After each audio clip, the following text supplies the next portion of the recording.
start by taking attendance of our committee members and staff. Please raise your hand or declare your presence when I call your name. Bill Curry.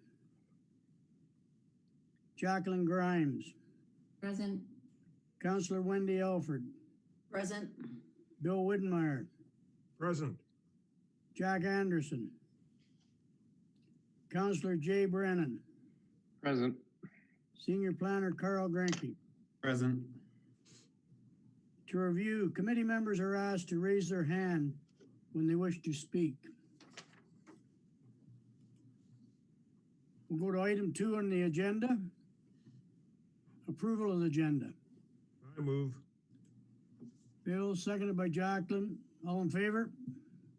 Aye. Item number 3, adoption of minutes. Planning Advisory Committee meeting, October 15th, 2020. Jay, seconded by Wendy. All in favor?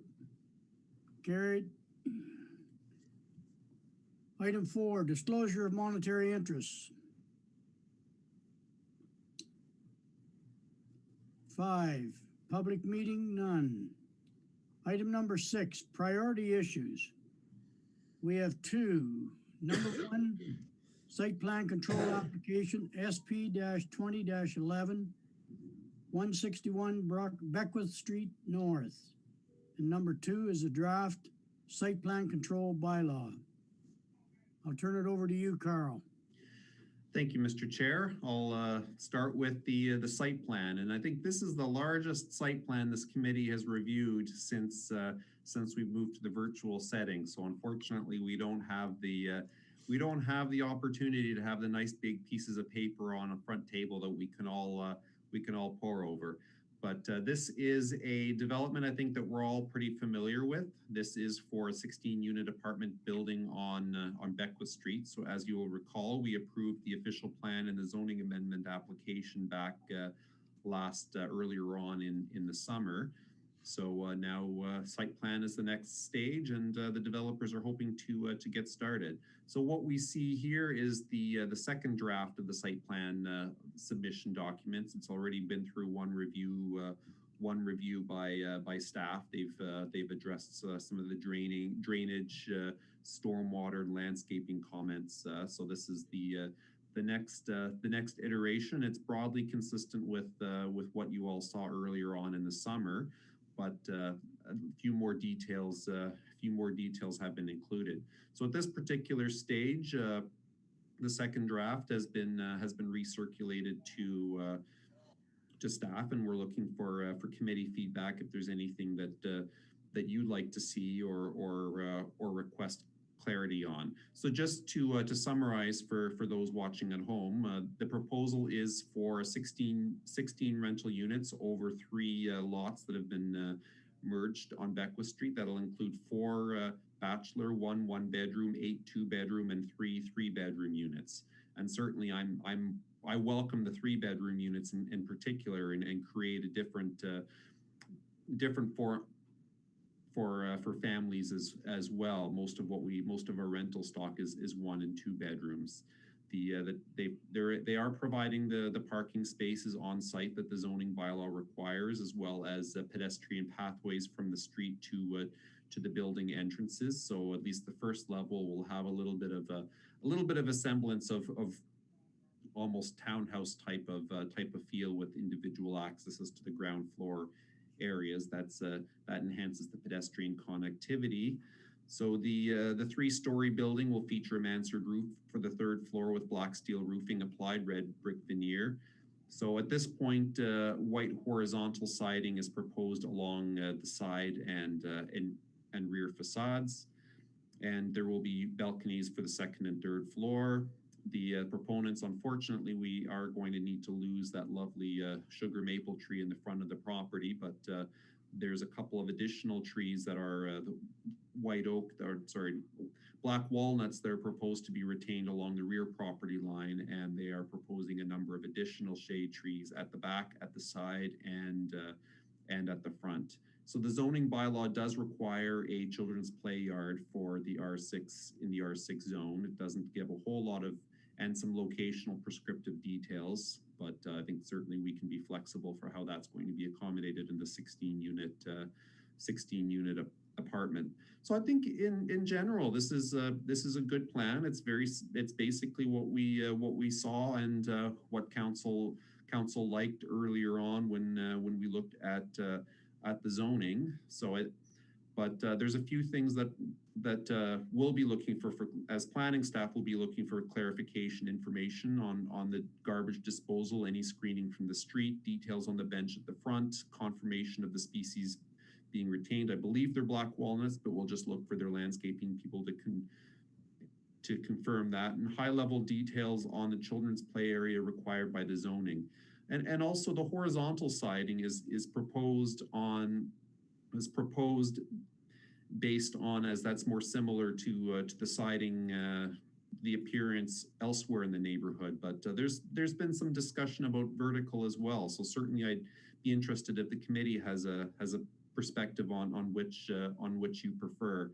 So I think I'll leave it there, and I think you all have the site plans in front of you, and any additional comments by the committee, I'd welcome that, and I would convey that back to the proponents as quickly as possible in our next set, in our hopefully our final set of comments to the proponent. So once we have all of that finalized, we'd like to we'll be taking this to council for final approval, and the applicant is hoping to hit the first meeting in December for site plan approval. So I'll pause there and welcome any discussion. Jacqueline. Sorry. Mr. Chair, just a question for Carl about the fence. I know that was some of the public comment, the rear fence and how high that was going to be, privacy back there.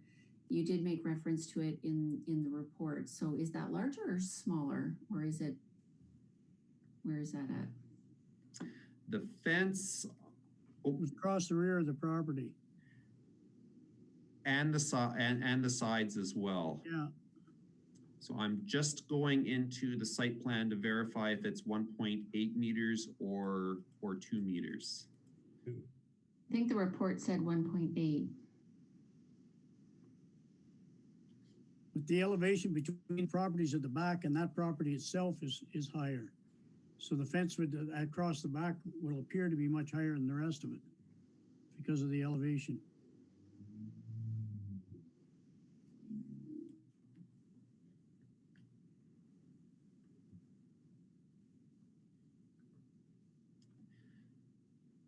Yep.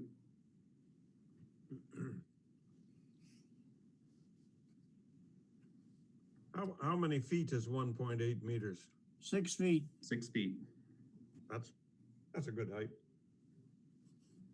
So, Mr. Chair, to further clarify the question as well, the comment from an adjacent property owner, they were seeking, I believe it was 10 feet originally, and that was presented to the planning advisory committee at the time of the zoning, and ultimately the fence details are addressed through site plan. So at this stage, as Mr. Chair had indicated, due to the grade change at the rear of the site, I did visit the site with the developer, and he felt and is proposing 6 feet as adequate given the grade change, and would mitigate the visual impact between the property to the rear and the subject site. If the committee feels that a higher fence is warranted in this case, then certainly we can convey that suggestion back to the proponent.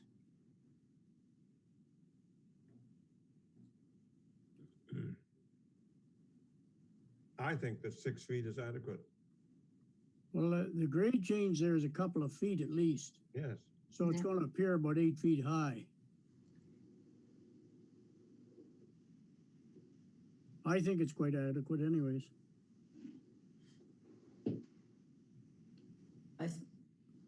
Wendy? If I recall the remarks from the abutting property owners behind, that they were concerned with screening going to be facing them. And if a total of 8 feet includes the grade change fence, then and that blocks the view that they were, I'm fine with the 6-foot fence. Does it, Carl, block, would 8 feet do the trick? So 8 feet will not, it certainly won't block it won't block the view of the building. You're going to see that from the back anyway, but if the building and the parking and all of those are situated a little bit lower than the grade, then that would certainly reduce the overall profile of it. Yeah, and I think they specifically weren't worried about the building. It was facing a parking lot. So if 8 feet screens them from seeing a lot of the parking lot, I think they would be quite fine with that.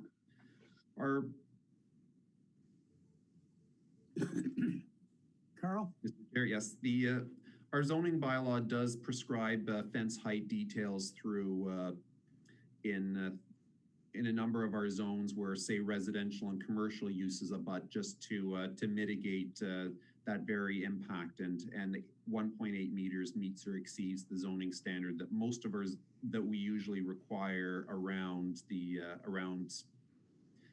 sorts of different land uses. So 1.8 meters is pretty standard as far as what I would be looking for fence height to block headlights and the bigger visual impact of the parking.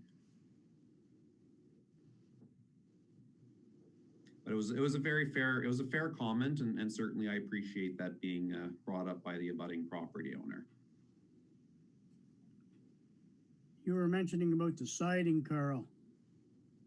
Horizontal versus vertical.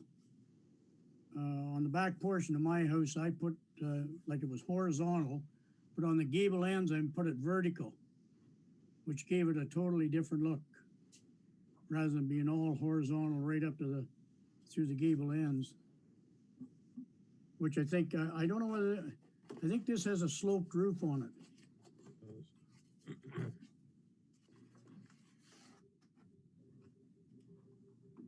No, they're showing that, like, what they're showing on here is the upper deck, the upper floor has vertical on it.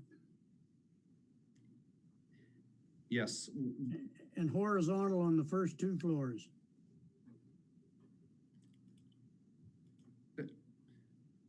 Yes, Carl? Sorry, Mr. Chair, I should have clarified. Yes, as far as so the mansard roof, the vertical there, I don't see that being done any other way given the design that they're proposing. But yes, it's the side and the rear, the first 2 floors, but right now they're proposing vertical. So actually that was, the original submission had showed it as, the original submission showed vertical siding, and I just raised the question with the architect, is this the way, just for as a point of discussion, just in trying to find the right fit within that neighborhood, and then they came back and changed it to horizontal. So it wasn't something that I'd asked them to do, but I think they may have perceived that as the municipal preference. So I think it looks better.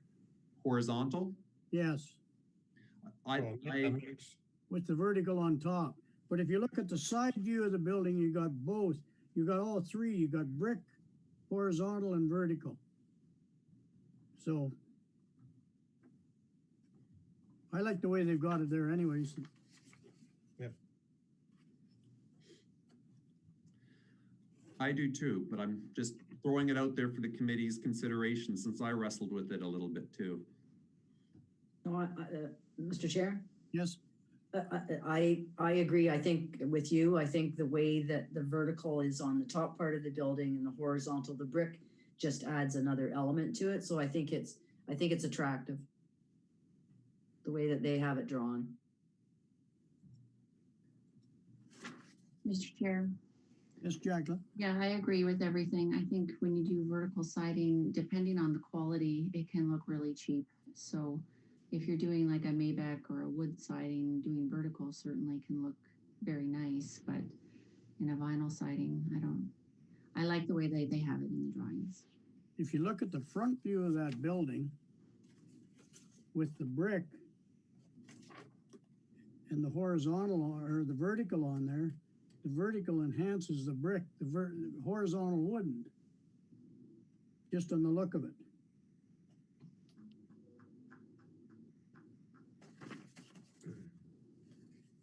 Well, the brick is being laid horizontally, so the vertical siding up Yeah, above. that's what I mean, like it, Yeah. it offsets it, so. Yeah. Yeah. Anyone else?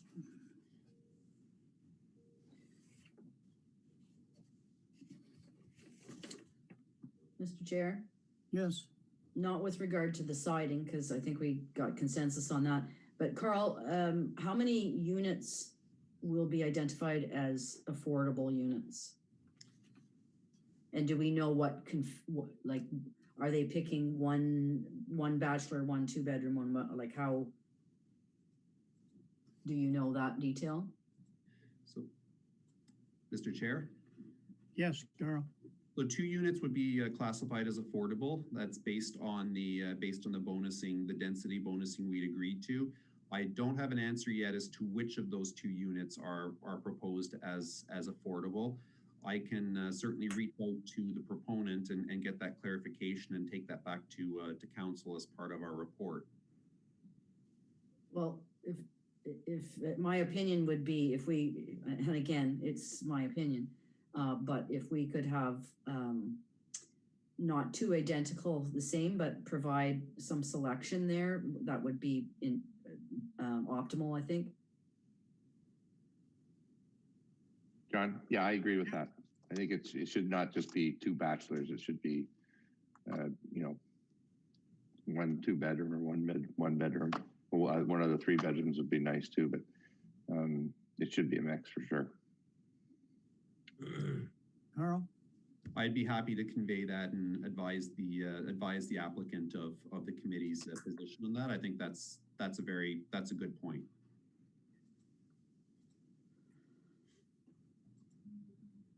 Other than that, I would agree with staff's recommendation. Do we need a motion on that, Carl? I would certainly appreciate a motion on just broadly accepting and supporting the site plan submission based on the comments and subject to the comments that we've considered. So moved. I'll second it. Bill seconded. All in favor? Carried. There's Jack Boy. Yeah, I apologize for my tardiness. It started at 4, Jack. I realize that. I was having some difficulty here. Okay, are we ready to move to item number 2?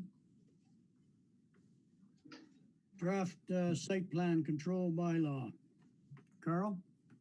Thank you, Mr. Chair. Now that we're on the topic of site plan control, we have a site plan control bylaw. I think you'd all looked at this quite some time ago, and like a few policy items that we've been working on, events over the last little while have, I guess, moved that a little bit off to the corner of our desk.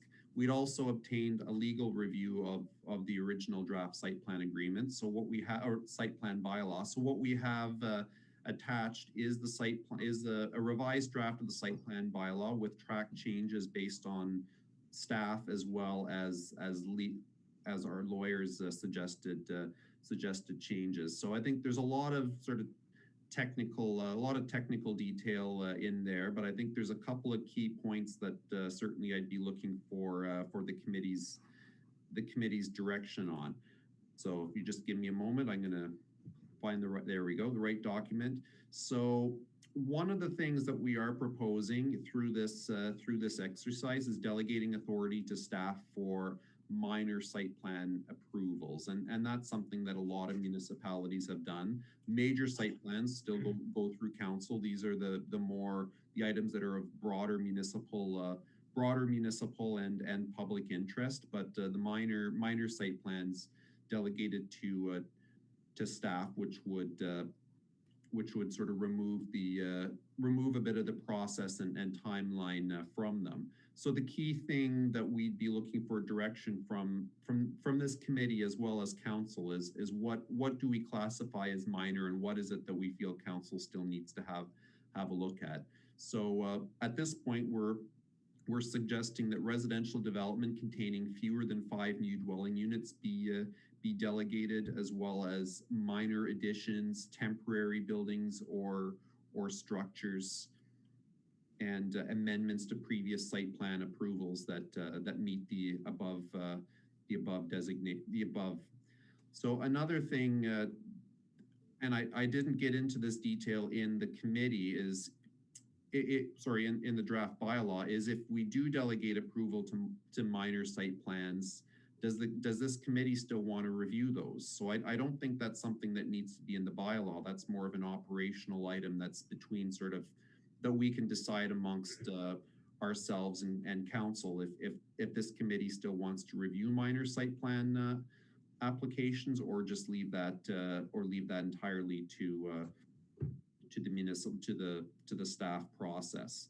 So if we delegate site plan approvals, they're still going to go through the same internal review. They're still going to go through Public Works, Conservation Authority, all of that. So that none of that would change. So I think I'll pause there and let the committee sort of offer your thoughts on, firstly, do you want to see minor site plan applications? And secondly, are you comfortable with what we're proposing as sort of the minor site plan that would be delegated to staff? Wendy? We've all heard complaints that things don't move quickly enough. And some of that is not going to be, some of it, the legislative burden that staff and council and this planning commission, some of that's not going to change.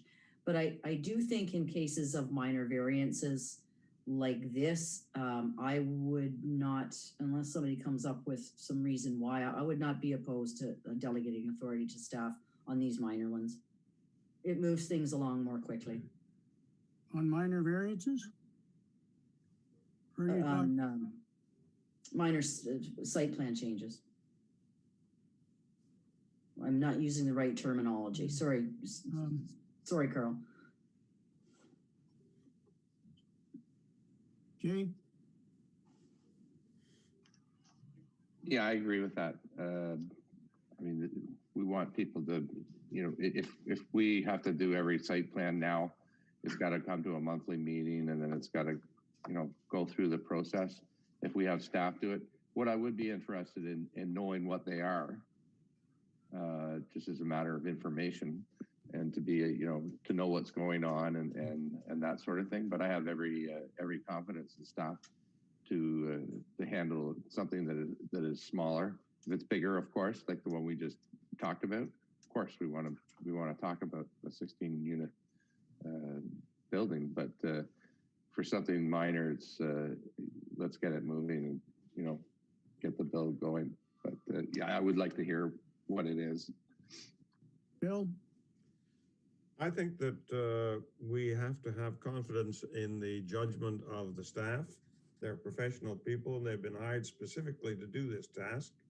And so anything that is of minor significance, I think they should be able to decide. And this building that we're talking about, that's not a minor. That's 16-unit apartment building. I'm talking about minor changes in a site plan or in a building. What, where do you draw the line between minor and major?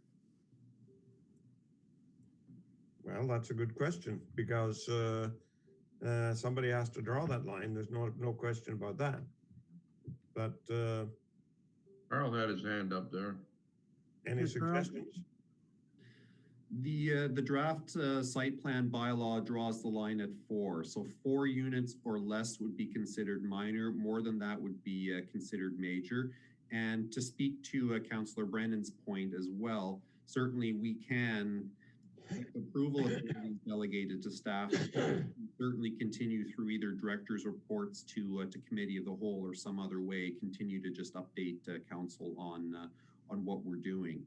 We also have a draft provision in this bylaw that in the event, and these sorts of situations can always come up where it technically meets the definition of minor, but staff for whatever reason feel that this is something the council really should know about, we can still bring that through the normal channels. And I think it's very important to have that ability, because there are those situations that arise that need that extra set of eyes, even if it's a pretty small thing in the grand scheme of things. Complications could come up that are unforeseen. Yeah. Wendy? John? And I do think that Carl makes a good point. If staff is uncomfortable or feels that it poses some problem, they would far rather bring it to council in a director's report than handle it on their own without the backing of council, or in fact into this committee. So I think we can feel fairly comfortable that if there's anything they're uncomfortable with, they're going to flag it for us. Yeah, I don't have any reservation about delegating this authority to staff. Jack? No, I was just going to reiterate everything that really has been said. I'm not party to, how long people have to wait with these things having to be a reapplication, as much as, perhaps Jacqueline or Wendy or Jay. But with any bureaucracy, there's going to be, holdups, red tape, and anything that can speed up a process. I mean, we are trying to accomplish something within the town here. So, I'm in favor of that. And Carl described it well also.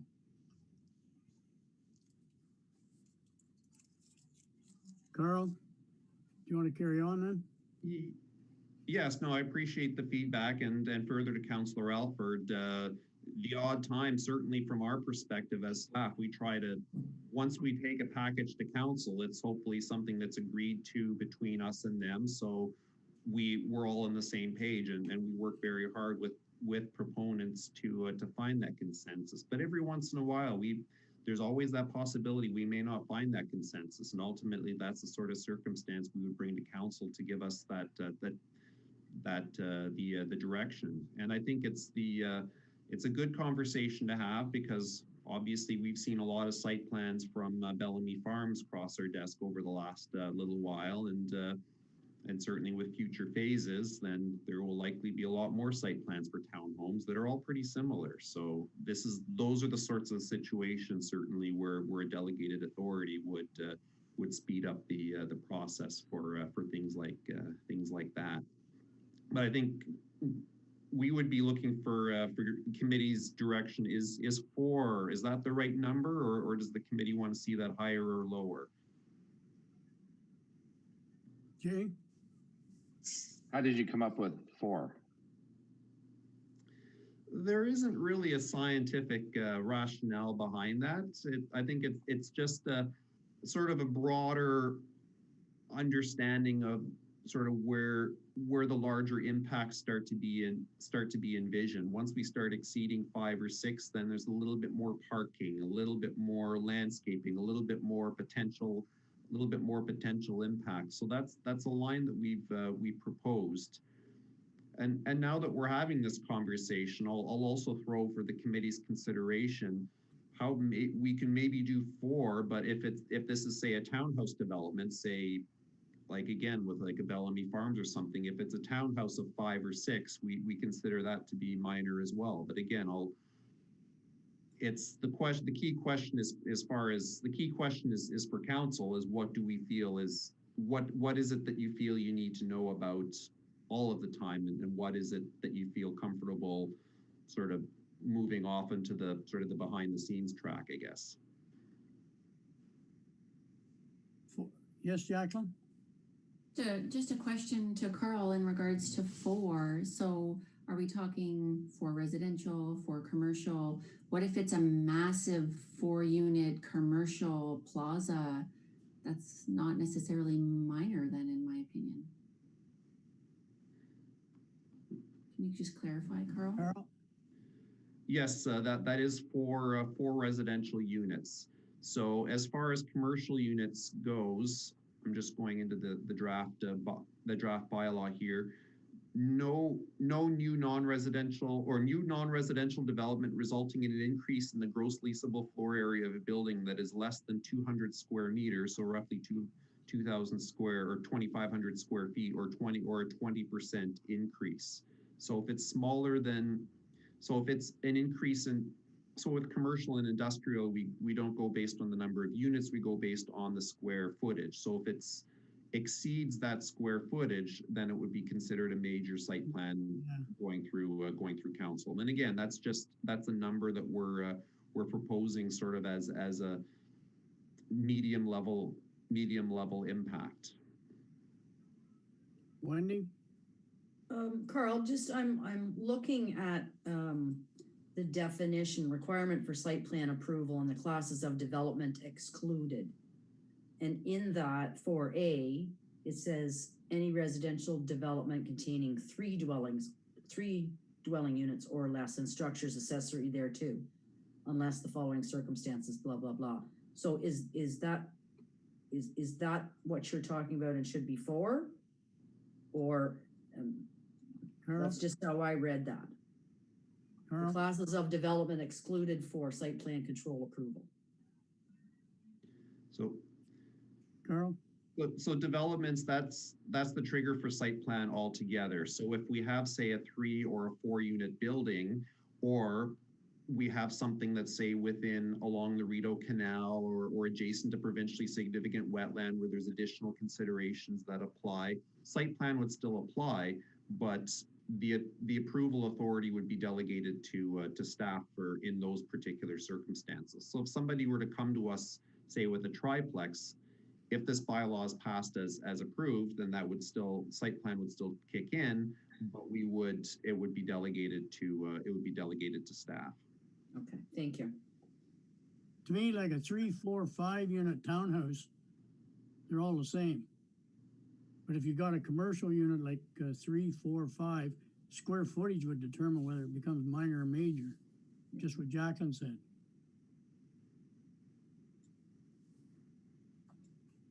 You want to carry on, Carl, then? Well, I think, just to confirm, or just to clarify, when my response to Councillor Alford, I'm just reading through any residential development containing 3 units or less. So actually a triplex, unless it's situated in any of those locational considerations, a 3-unit building would not trigger site plan control, but 4 would. So I think those are, and I'm glad this was brought up. So I think the next question I'll have then for the committee is, if we do decide to delegate approval authority for these for smaller minor site plans, does this committee still want to have a look at them? Even if we if it's no longer approved by full council in a bylaw, does this committee want to still be a part of the internal review alongside the agencies we normally circulate? My own thoughts on that are, if you're going to delegate it, let staff have the approval. You're going to eliminate time, because, like Jay said, it's going to sit around for a monthly meeting, depending when it comes in and when it's dealt with. So staff should be able to deal with it a lot quicker than having it come through us. Jay? Yeah, that's the whole point of it. But that being said, it could just be an information piece for the committee, so we know what's happening. That's all. Not to make that you can't make a decision until we have a meeting. Make the decision and let us know what's going on. That's all. Simple as that. Yeah. Wendy? No, I think you've hit the nail on the head. I don't even think it's necessary when we give staff delegated authority to check with us. If there was a problem, they're going to council. So you're adding another level to the burden on staff to make sure that all of us are informed of whatever their decisions were. And I'd be okay without knowing. Yeah, just an information piece. I mean, it doesn't have to be a big formal thing.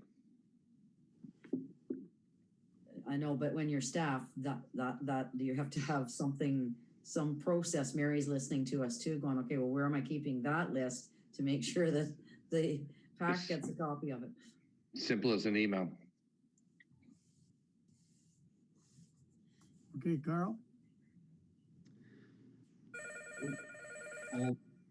So I think, so so the committee is comfortable with what the draft bylaw has shown as proposes as the minor classification. Zoom meeting. I don't know, run a separate room. Run a separate room. You can mute yourself, John. You're getting hungry. Prank call. It was probably the CRA, they're investigating you. Some prank. That's funny. Is that the only, sorry, Mr. Chair, can I ask Carl, is that the only hiccup that you envisioned or that you need feedback from us on? Or I'm reading this whole thing, wondering what I have to be prepared for. Those two items are the things that I'm most interested in the committee's feedback on. But ultimately, if there's anything else within there that you'd like to discuss or clarify, now's the time to do it.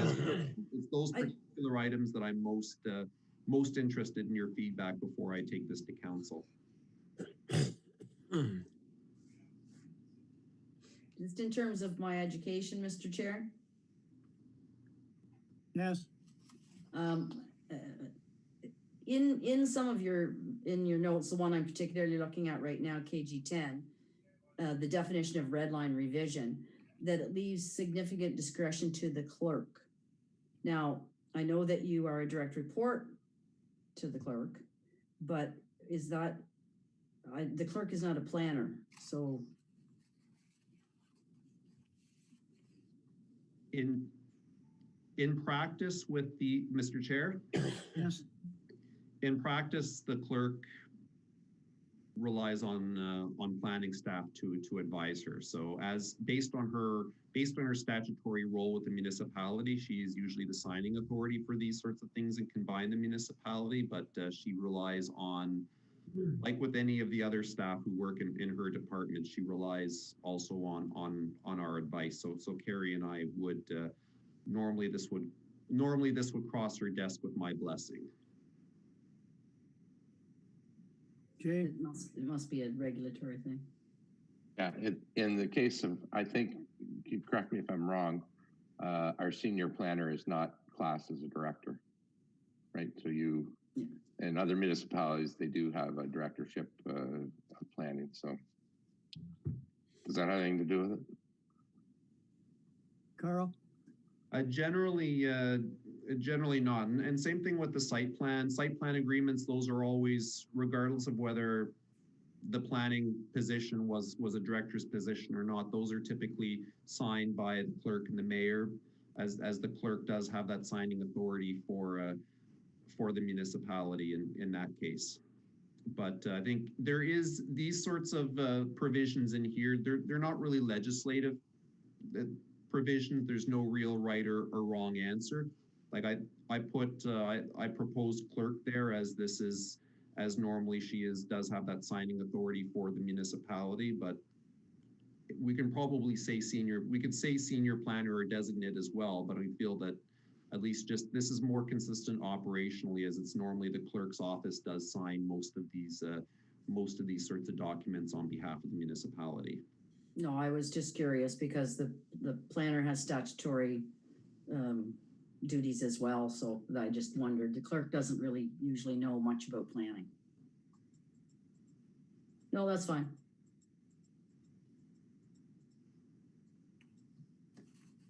Anything else, Carl? Well, I think if the committee's comfortable with what we have here, then certainly I appreciate your feedback, and we'll work on finalizing a draft to take it back to council.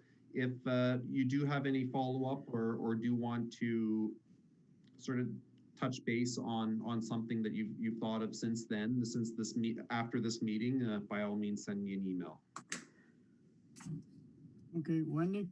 I have just one more inquiry, not to do with site plan approvals or anything that we've discussed so far, but an inquiry for Carl, because we've discussed this before. So do I understand you correctly that the request for a site alteration bylaw would need to come from council itself? The direction would have to come from from council. Okay, so that can be placed on an agenda at a cow for discussion then. Certainly. Okay, thank you. We'll need a report from you when we get to that. Carl? Yes, that's while I don't want to speculate what may the discussion and direction from a council meeting, I certainly anticipate that once this is placed on a cow, staff, there's a good chance staff will be asked to prepare a report. And just as a heads up as well, we are putting the final touches on our tree canopy policy as well. And that item has been included as a possible sort of implementation guide for that. So the tree canopy policy will not be a site alteration bylaw, but clearly there's a bit of a harmony in our goal of preserving and protecting our vegetation and looking at that. So, sorry, one more then. So the site alteration bylaw, in light of the fact that we're going to have a tree canopy policy, we would still need a site alteration bylaw. Is that right? Carl? The tree canopy policy that we're working on is more of a best practices for private property owners. We haven't been the direction that staff have on this is that we're not using this as sort of a regulatory tree cutting bylaw, say like what they have in the city of Ottawa. So the policy is based on a best practices for planning applications, getting information out as well as ways in which the municipality can take a leadership role. But one of the schedules to that agreement are measures that the municipality can take to sort of implement the goals. So that can include programs we can create, bylaws that we can pass, which is that would be one of them. But a site alteration bylaw would be something very unique and specific that we would have to research and investigate on its own. Okay, thank you. Anyone else?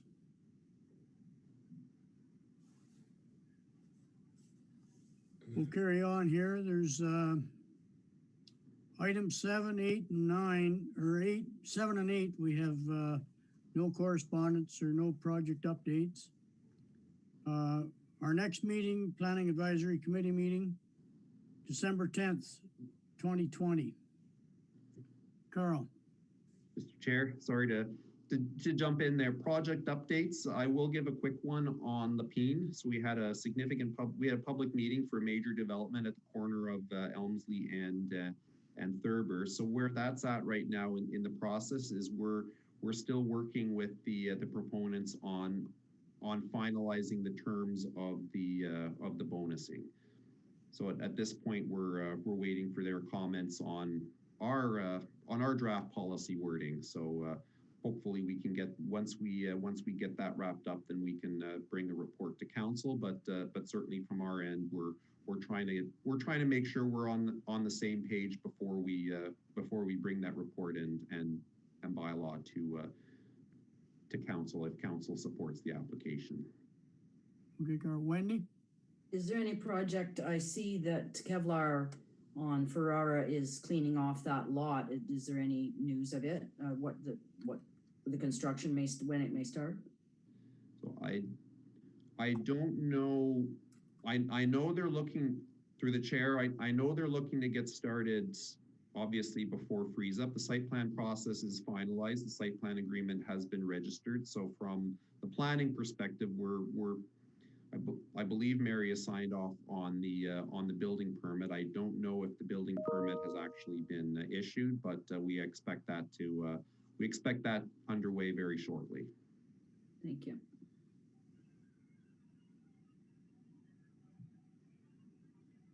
Okay, our next meeting, just 2020. Carl, So, and this is the funny thing. It's why it's so unpredictable. We haven't had any public meetings this month, but I'm in position now to suggest to the committee we may have to have 2 in December. And the reason for that is we have a new zoning application for a mixed-use development on William Street. We have probably 2 minor variances. We're just expecting those to be finalized. And we are going to be scheduling a second public meeting for the revised Bellamy Farms. So I think Bellamy Farms, given the size of it, probably warrants its own public meeting. zone meeting. So I think with that in mind, I'll throw to the committee I guess the decision, do we want to potentially have a very long public meeting with several applications, or do we look at, say, the 10th and the 17th or something like that? I hate to get closer to Christmas, but unfortunately it is one of those situations where often the year end is the busiest time for public meetings. I suggest going with 2, but Jay? Yeah, Wendy and I will attest that we had a 3-hour meeting on Monday night, and by the time you get to 2.5 hours, your brain is mush. So I would prefer to. Yeah, me too. I would prefer to. So the 10th and the 17th, Yep. is that okay? The other thing to consider, Mr. Chair, is that Christmas is not the same during COVID, so we're not going out shopping as much as in preparation. So we'll have more time. You mean there's no gift for me, Wendy? Not a thing, Jack. All my best wishes. There you go. Okay. Okay, What a blow, Jack. Yours is in the mail, Bill. Oh, yeah. can I get a motion for adjournment? Jay? Have a good evening, everyone. Bye. Thank you.